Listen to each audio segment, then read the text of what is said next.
நாட்டில் கடந்த 10 ஆண்டுகளில் 25 கோடி பேர் வறுமையில் இருந்து மீண்டுள்ளதாக பிரதமர் மோடி பெருமிதம்.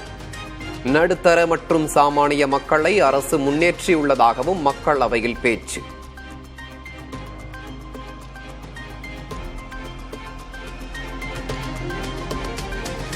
மாநில அரசு அனுப்பும் மசோதாக்களுக்கு ஆளுநர் ஒப்புதல் அளித்தே ஆக வேண்டும் என்று உச்சநீதிமன்றத்தில் தமிழ்நாடு அரசு வாதம். ஆளுநர் மசோதாக்களை திருப்பி அனுப்பியிருக்க கூடாது என நீதிபதிகள் கருத்து.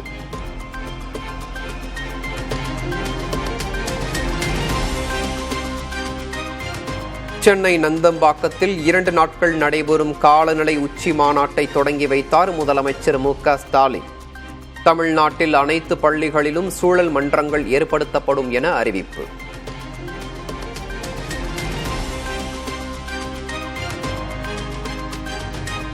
திருப்பரங்குன்றம் மலை விவகாரம் தொடர்பாக மதுரை பழங்காநத்தத்தில் இந்து அமைப்பினர் போராட்டம். திருப்பரங்குன்றம் மலையை மீட்டெடுக்க வலியுறுத்தி முழக்கம்.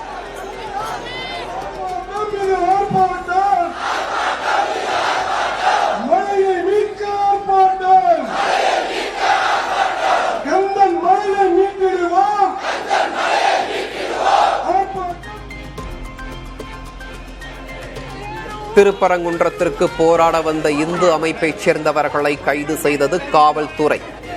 திருப்பூரில் இந்து முன்னணி மாநில தலைவர் காடேஸ்வரா சுப்பிரமணியம் கைது, தள்ளுமுள்ளு.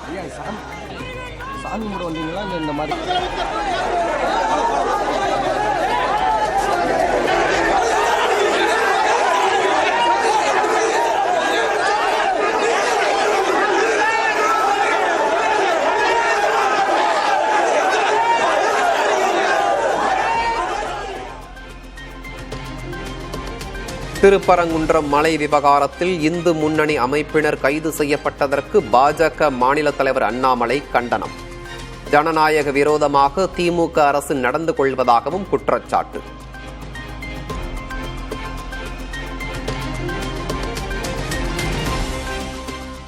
ஒற்றுமையுடன் வாழ்ந்து வருவதாக திருப்பரங்குன்றம் வாழ் இந்து இஸ்லாமியர்கள் பேட்டி. வெளியில் இருந்து வந்தவர்களே பிரச்சனையை கிளப்புவதாக குற்றச்சாட்டு. சந்தனக்கூடு இதெல்லாம் நடக்கும். நாங்கள் போவோம் வருவோம்.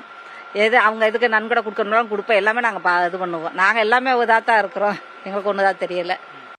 இந்து முஸ்லீம் ஒற்றுமை தானே இருக்கிறோம்.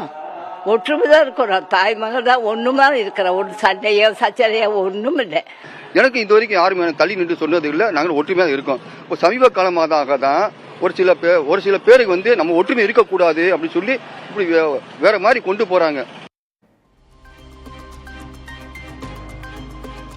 மத்திய பட்ஜெட்டை கண்டித்து தமிழ்நாடு முழுவதும் மார்க்சிஸ்ட் கம்யூனிஸ்ட் கட்சியினர் ஆர்ப்பாட்டம். ஏழை எளிய நடுத்தர மக்களை பாதிக்கும் வகையில் இருப்பதாக குற்றம் சாட்டி முழக்கம்.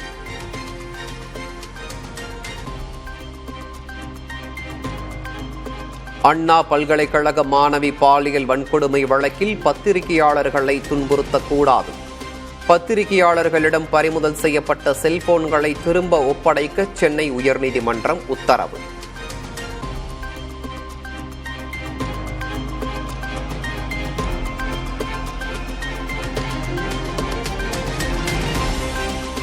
சமூக செயல்பாட்டாளர் ஜகபர் அலி கொலை வழக்கில் சிபிசிஐடி விசாரணை தீவிரம். கைது செய்யப்பட்ட 5 பேரிடமும் தனித்தனியாக விசாரணை நடத்திய அதிகாரிகள்.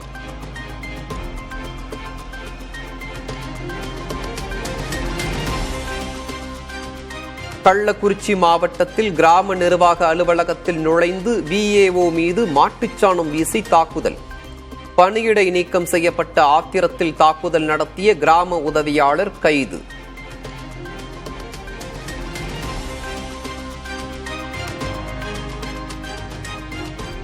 சென்னையில் தொழிலதிபர் ஆண்டாள் ஆறுமுகத்தின் 1000 கோடி ரூபாய் மதிப்புள்ள சொத்து ஆவணங்கள் பறிமுதல். மியூச்சுவல் ஃபண்டில் முதலீடு செய்த 912 கோடி ரூபாயையும் முடக்கியது அமலாக்கத்துறை.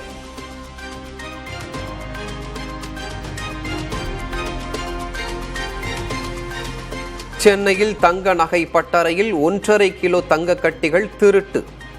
கைவரிசையை காட்டிய மேற்கு வங்கத்தைச் சேர்ந்த ஊழியருக்கு வலைவீச்சு.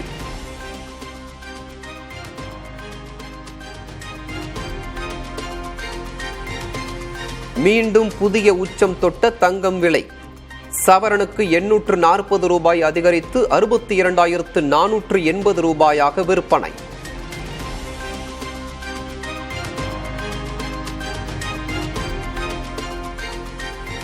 ஏற்றத்துடன் நிறைவடைந்த இந்திய பங்குச் சந்தைகள்.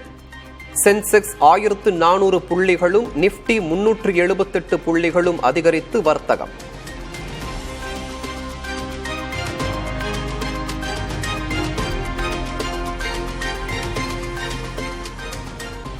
முல்லை பெரியாறு அணையின் நீர்மட்டத்தை குறைக்க கோரி தொடரப்பட்ட வழக்கில் வரும் 12ஆம் தேதி விசாரணை. வயநாடு பேரிடரை சுட்டிக்காட்டி தொடரப்பட்ட வழக்கை விசாரணைக்கு எடுத்துக் கொள்வதாக உச்சநீதிமன்றம் அறிவிப்பு.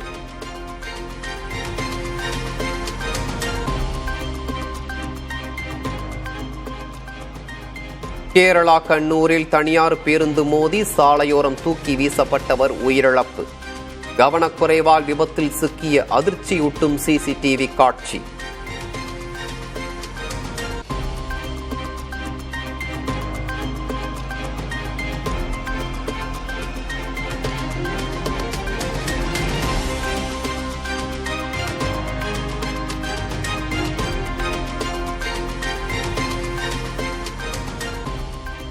ஈரோடு கிழக்கு சட்டமன்ற தொகுதியில் புதன்கிழமையன்று இடைத்தேர்தல். பதற்றமான வாக்குச்சாவடிகளில் கண்காணிப்பு தீவிரம்.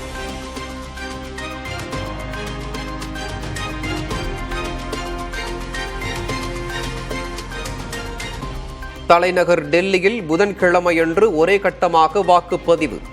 பணப்பட்டுவாடாவை தடுக்க 70 தொகுதிகளிலும் தீவிர கண்காணிப்பு.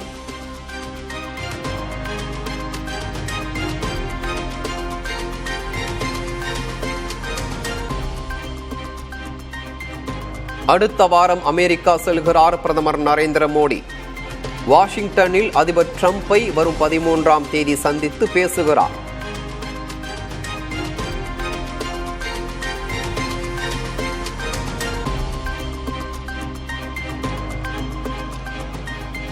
இலங்கையில் பல்வேறு மாற்றங்களுடன் கொண்டாடப்பட்ட 77வது சுதந்திர தின விழா. பல்வேறு சீருடைகளில் மிடுக்காக அணிவகுத்த பாதுகாப்பு படை வீரர்கள்.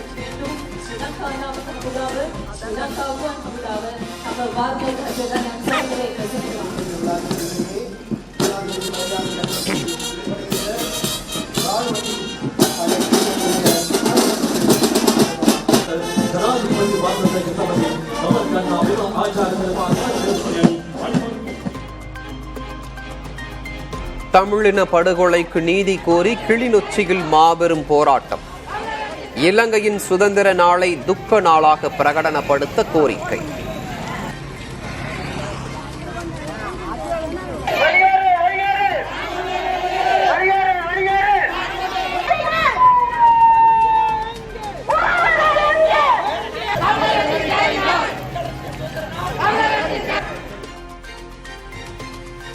சட்டவிரோதமாக குடியேறிய இந்தியர்களை வெளியேற்றும் நடவடிக்கையை தொடங்கியது அமெரிக்கா. முதற்கட்டமாக 200க்கும் மேற்பட்ட இந்தியர்கள் ராணுவ விமானத்தில் அனுப்பி வைப்பு.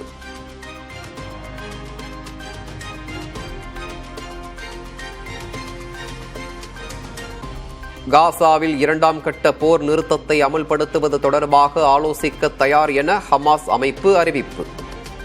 இஸ்ரேல் மற்றும் ஹமாஸ் அமைப்பினர் இந்த வாரம் கத்தாரில் பேச்சுவார்த்தை நடத்த இருப்பதாக தகவல்.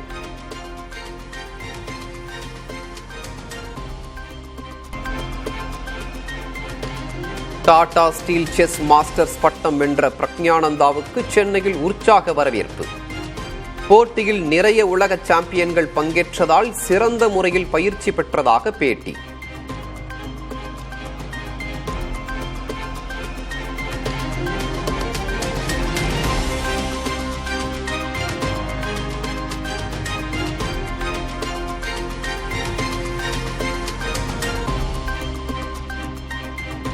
கிரிக்கெட் மீதான ஆர்வம் பெண்களுக்கு தற்போது அதிகரித்துள்ளது.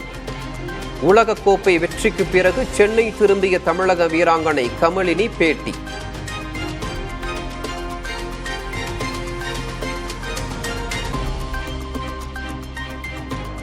சாம்பியன்ஸ் டிராபி தொடரில் யாரையாவது நீக்கிவிட்டு வருண் சக்கரவர்த்தியை சேர்க்க வேண்டும். இங்கிலாந்து தொடரில் சிறப்பாக பந்து வீசிய நிலையில் அஸ்வின் வலியுறுத்தல்.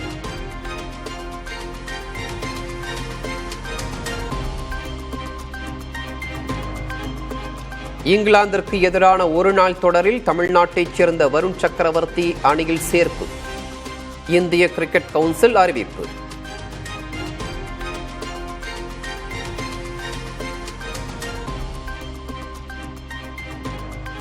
சர்வதேச கிரிக்கெட் போட்டிகளில் இருந்து ஓய்வு பெறுவதாக இலங்கை வீரர் கனுராத்னே அறிவிப்பு. 3 முறை ICC சிறந்த டெஸ்ட் அணியில் இடம் பிடித்தவர்.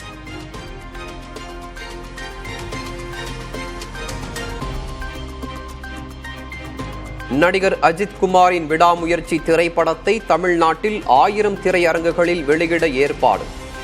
வியாழக்கிழமை அன்று திரைப்படம் வெளியாகும் நிலையில் 3 நாட்களில் 3,61,000 டிக்கெட்டுகள் விற்பனை.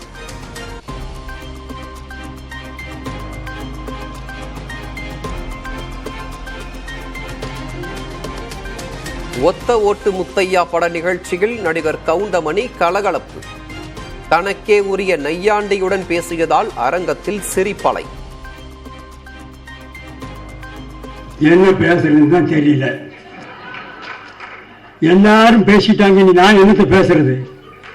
இன்னும் யாராவது இண்டு இடுக்கு சந்து பொந்து எங்காவது ரசிகர்கள் இருந்தால் அவர்களுக்கும் நன்றியை தெரிவித்துக் கொள்கிறேன். மீண்டும் ரயிலே போகும் ரசிகர்கள், பஸ்ஸிலே போகும் ரசிகர்கள், பிளைட்டிலே பறக்கும் ரசிகர்கள், ஹெலிகாப்டரில் பறக்கும் ரசிகர்கள் அத்தனை பேருக்கும் என்னுடைய மனமார்ந்த நன்றியை தெரிவித்துக் கொள்கிறேன். Welcome, thank you. தமிழகத்தில் குடியரசுத் தலைவர் ஆட்சியை கொண்டு வர வேண்டும். சட்டம் ஒழுங்கு சீர்குலைந்து விட்டதாக குற்றம் சாட்டி அதிமுக முன்னாள் அமைச்சர் ஜெயக்குமார் வலியுறுத்தல்.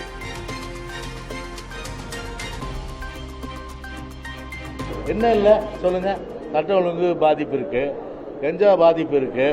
தமிழ்நாட்டில் வந்து பார்த்தீங்கன்னா எல்லா அளவுலையும் பார்த்தீங்கன்னா வந்து அயோக்கியத்தனத்துலேருந்து அராஜகத்துலேருந்து அட்டுழியத்துலேருந்து அநியாயத்தில் இருக்கு. ஒரு காவல்துறைக்கு வந்து உயர்மட்ட காவல்துறைக்கு ஒரு பாதுகாப்பு இல்லாத சூழ்நிலை. அப்போ யார் இங்கே பணியாற்றுவாங்க? அந்த சூழ்நிலைலாம் இருக்கிறத பார்த்தா கண்டிப்பாக வந்து 356க்கு உகந்த ஒரு மாநிலம் அப்படின்னா தமிழ்நாடு.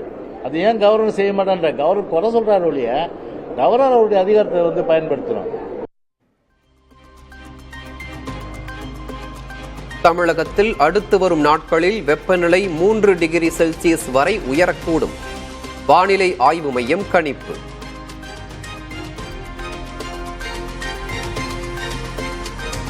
சைதாப்பேட்டையில் பெரியார் சிலை அவமதிக்கப்பட்டதற்கு துணை முதலமைச்சர் உதயநிதி ஸ்டாலின் கண்டனம். சீமான் குறித்து பேச விரும்பவில்லை என்றும் பேட்டி. பெரியார் மண்ணல்ல, பெரியாரே ஒரு மண்ணதான் அப்படின்னு தொடர்ந்து சீமான் பேசிட்டு வராரு. அவருக்கு நான் பதில் சொல்றது.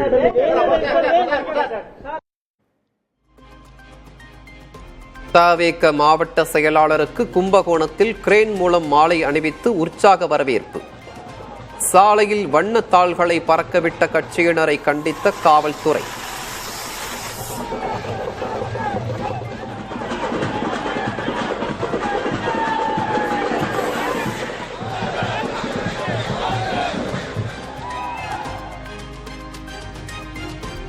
ஆம்ஸ்ட்ராங் கொலை வழக்கில் கைதான நாகேந்திரனுக்கு தனியார் மருத்துவமனையில் சிகிச்சை அளிக்க அனுமதி கோரிய வழக்கு தள்ளுபடி.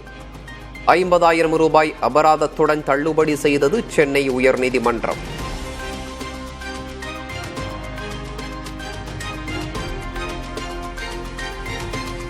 ராமநாதபுரம் பாம்பன் பாலம் இந்த மாதத்திற்குள் திறக்கப்பட வாய்ப்பு. 565 கோடி ரூபாய் செலவில் அமைக்கப்பட்டுள்ள புதிய பாலத்தை விரைவில் பிரதமர் மோடி திறந்து வைக்க இருப்பதாக தகவல்.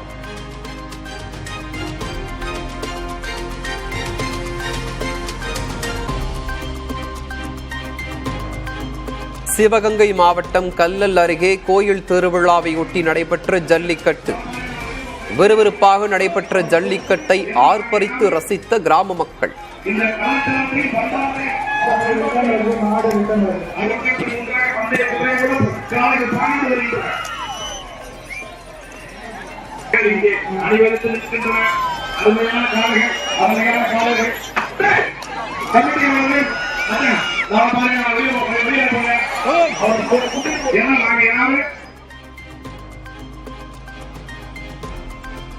திண்டுக்கல் மாவட்டம் நத்தம் அருகே ஜல்லிக்கட்டில் பங்கேற்பதற்காக டோக்கன் வழங்குவதில் குளறுபடி.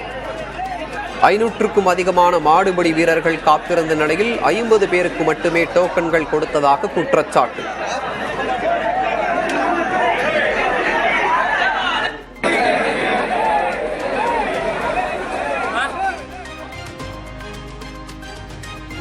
திருச்செந்தூர் முருகனை வழிபட 42வது ஆண்டாக 150 சைக்கிள்களில் வருகை தந்த பக்தர்கள். வெற்றிவேல் வீரவேல் முழக்கத்துடன் வைப்பார் பகுதியில் 90 கிலோமீட்டர் தூரம் சைக்கிள் யாத்திரையாக வருவதாக பரவசம்.